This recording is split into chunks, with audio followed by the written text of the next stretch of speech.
Our last presentation just before the break will be Brian Harrison. He's presenting his project, Discovering Novel Microbial Enzymes to Detoxify Dawn-Contaminated Grains. Hi, everyone. Thank you so much for coming to my pitch talk. Today, I'm going to be talking about discovering novel microbial enzymes to detoxify Dawn-contaminated grains. So deoxynivalenol, or DON for short, is a mycotoxin that's toxic to both humans and animals when ingested. Chronic exposure can result in intestinal disease, immune dysfunction, and weight loss. DON is a common contaminator of small grain cereals like wheat, barley, oats, and rye, as well as corn. It is, the good news is that Canada and the US have strict regulations, and if high enough levels of DON are found in harvested grains, these grains get discarded. However, this discarded grain carries a heavy economic cost and contributes to food waste. In 2016, it was estimated that mycotoxins resulted in as much as 1.6 billion USD in annual losses for the US corn industry alone. And in 2019, the Canadian Grain Commission estimated that 70% of Canadian wheat was DON contaminated.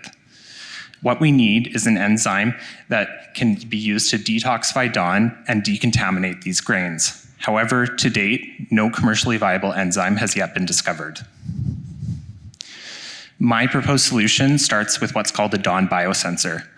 A DON biosensor would allow for the cheap and rapid screening for new DON detoxifying enzymes.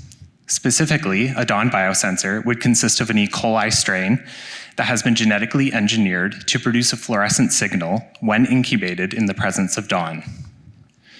This biosensor can then be used in a high throughput system to screen soil microbes for their ability to modify DON.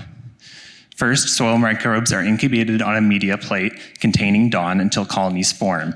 The plate is then overlaid with the DON biosensor and re-incubated. The biosensor will produce varying levels of fluorescence across the plate, which will indicate if any of the cultured microbes were successfully able to modify DON. Once a DON-modifying microbe has been identified, its genome can be further analyzed to identify the specific gene responsible for that DON-modifying activity. This is accomplished using a functional metagenomic screen. In addition to the economic benefits that these enzymes would provide by detoxifying grains, it would also protect consumer health by potentially reducing the amount of DON in the food we eat. It would also reduce disease in livestock that often consume contaminated grain as a source of cheap feed, and it would also reduce food waste. Lastly, these enzymes could be used in order to create new strains of transgenic crops that are resistant to certain fungal diseases. Thank you. Thanks, Brian. Now some questions from the judges. Everyone else is writing, so. What would you say are the technological barriers from getting from A to B in terms of this being in the marketplace? What would you need to do? Like, what's the full suite of things you would need to do, and the type of funding you're looking at in terms of being able to advance it?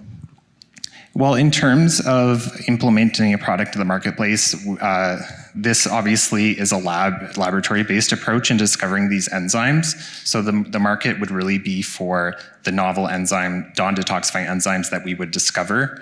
And there is potentially a large market for that, particularly in the ethanol industry, which already uses enzymes an enzymatic process in the breaking down of starch into glucose. So that could potentially be an easy implementation for these enzymes.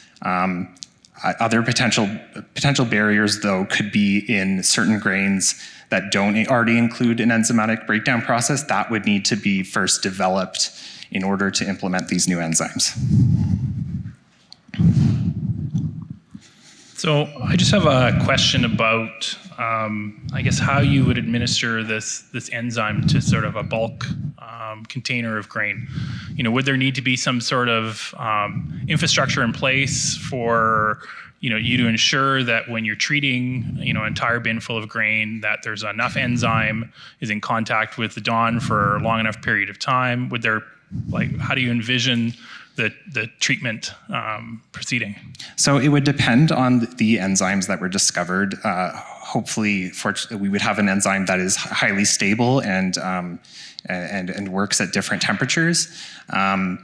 But we would need to implement a process for processing these grains with the enzyme, and that would need to be experimented with in order to optimize all the conditions so that we know that we are eliminating DON. And of course, there would need to be testing, regular testing afterwards to ensure that this is constantly working.